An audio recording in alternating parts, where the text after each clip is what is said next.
нас, к сожалению, историю знают отвратительно. We had also our battles. That was stopped by the Russians. There's nothing you can do. I mean, except pray.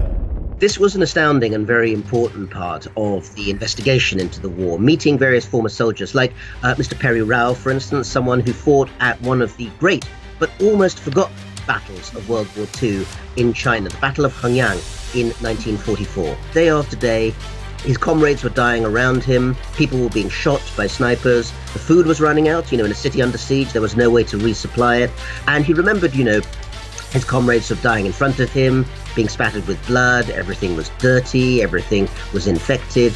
It was really a kind of horrific set of memories. And sitting talking to him, he was by then in his 80s, in his own sitting room in a nice, clean flat in Shanghai.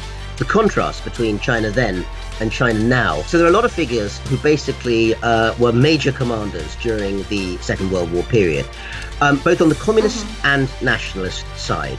And I would say that on the nationalist armies, you have some figures like, for instance, General Lǐ Zōngrén, who was responsible for the tactics in one of the single most important battles of the early months of the war. In April 1938, this was an occasion where actually a smaller group of maybe 4,000 or 5,000 Chinese soldiers pushed back a much larger group of maybe 10,000 or more Japanese soldiers in a small walled city just on the near the coast of Shandong province in eastern China.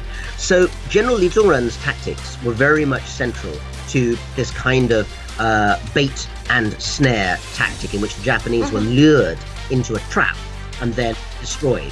Now, part of the problem was that there wasn't sufficient backup to be able to maintain that line. But during those days and weeks after Taiérchjuang, it became a huge cause of national celebration because China had won so few battles during that time. And so General Lǐ Zōngrén became something of a national hero during that time.